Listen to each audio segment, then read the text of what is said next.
السلام علیکم ناظرین، آج ہم بات کرنے لگے ہیں کلاسیکی اردو شاعری ایم.اے اردو پرچہ اول خواجہ میر درد کے بارے میں۔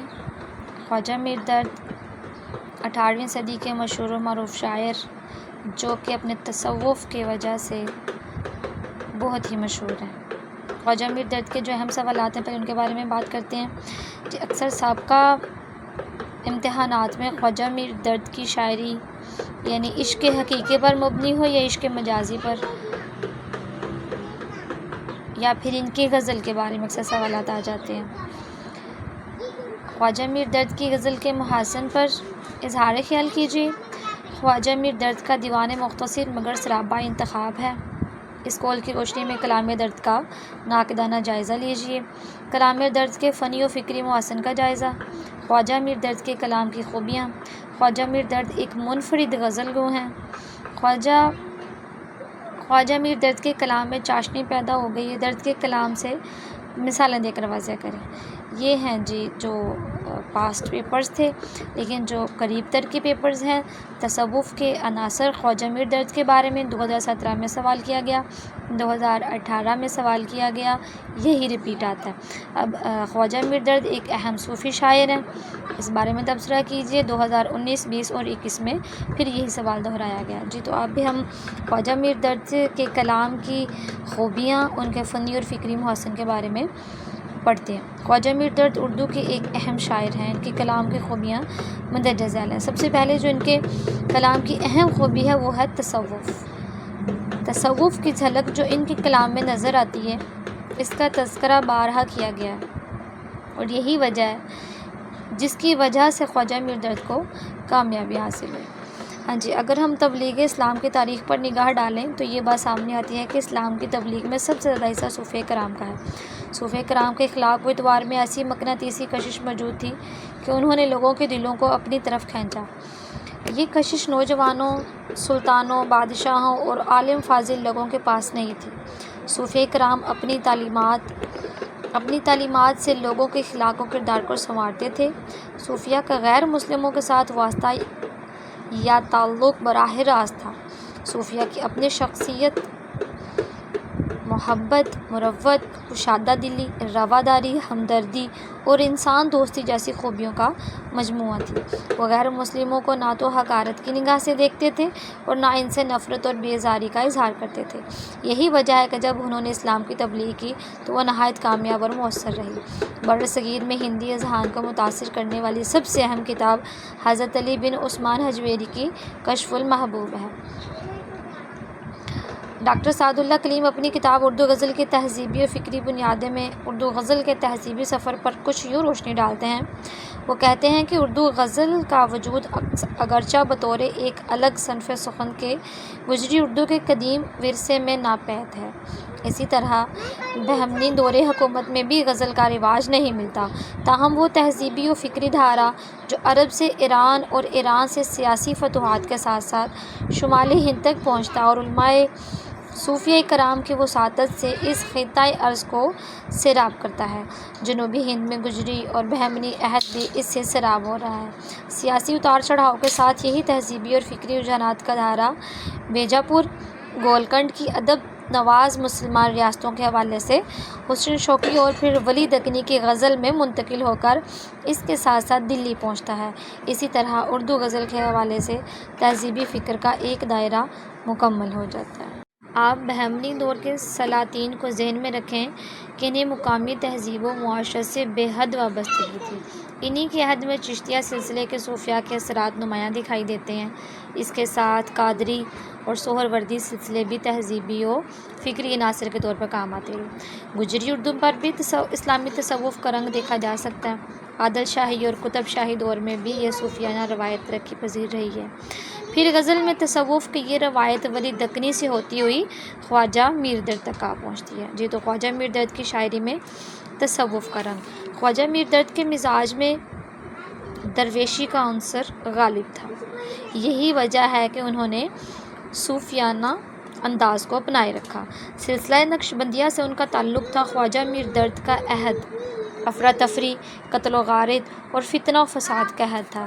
دلی بار بار حملوں کی زد میں تھی، زندگی کا سکون برباد ہو چکا تھا، سلطنت کے ٹکڑے ٹکڑے ہو چکے تھے، سماجی قدریں زوال پذیر تھیں، معاشرہ انحطاط پذیر تھا، نظام زندگی بربادی کی طرف سفر کر رہا تھا، طبیعتیں آرام و سکون کو ترس رہی تھیں۔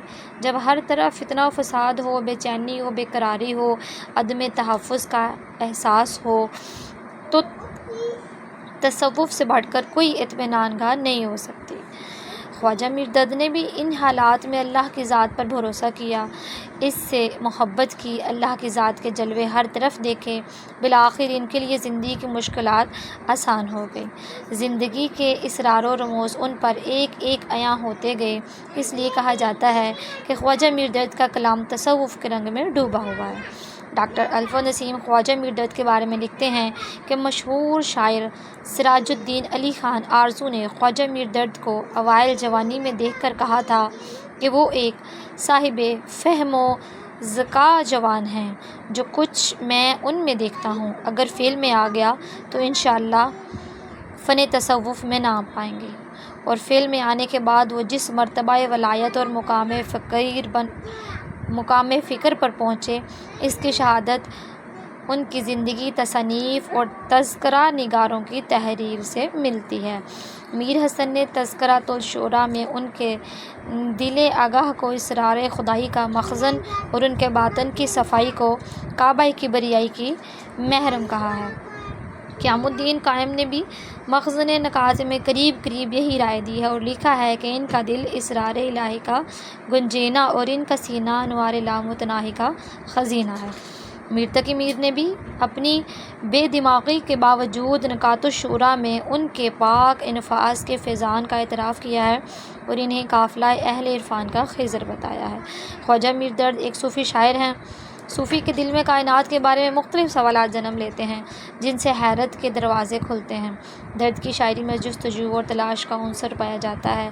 وہ کائنات کے اسرار و رموز کو سمجھنے کے لیے سوالات کا سہارا لیتے ہیں، جیسے کہ انہوں نے اپنے شعر میں کہا ہے: حیران آئینہ دار ہیں ہم، کس سے یارب دوچار ہیں ہم، ہر آن ہے واردات دل پر، آتا ہے یہ قافلہ کہاں سے۔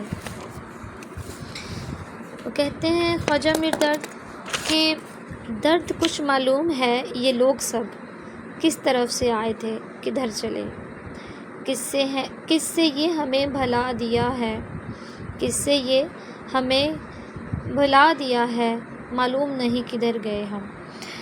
درد اس کائنات کے ذرے ذرے میں حقیقی حسن تلاش کرتے ہیں۔ تجھی کو جو یاں جلوہ فرما نہ دیکھا، برابر ہے دنیا کو دیکھا نہ دیکھا۔ نظر میرے دل کی پڑی درد کس پر، جدھر دیکھتا ہوں ادھر تو ہی تو ہے، جگ میں آ کر ادھر ادھر دیکھا، تو ہی نظر آیا جدھر دیکھا۔ اب ان کی شاعری میں دیکھ رہے ہیں کہ خواجہ میر درد نے اللہ تعالیٰ کے ساتھ کتنی لو لگائی تھی۔ ان کے ہر شعر میں تصوف جھلکتا ہے، اللہ تعالیٰ کی کبریائی، اللہ تعالیٰ کی صفات اور عشق حقیقی کا آپ کو ان کی شاعری میں ایک ایسا واسطہ ملتا ہے جو کہ دوسرے شاعروں کی شاعری میں نہیں ملتا۔ جی،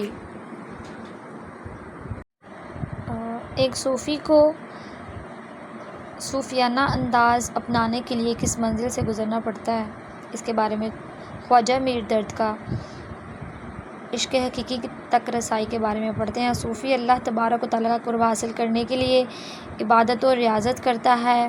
وہ اپنے دل کو دنیاوی خواہشات سے پاک رکھ کر تصوف کی منزلیں طے کرتا ہے۔ تصوف کے راستے میں عقل اس کی ہادی نہیں بنتی، کیونکہ عقل کا کام صرف ظاہر تک رسائی ہوتا ہے۔ اس راستے میں صوفی کا مرشد عقل کی بجائے دل بنتا ہے۔ صوفی اپنے دل کو دنیاوی حرص و ہوس، مادی لالچ اور دیگر علائشوں سے اتنا صاف کر دیتا ہے کہ اس کا دل آئینے کی مانند ہو جاتا ہے۔ یہ ایسا آئینہ ہوتا ہے جس میں اللہ تعالیٰ کا عکس دیکھا جا سکتا ہے۔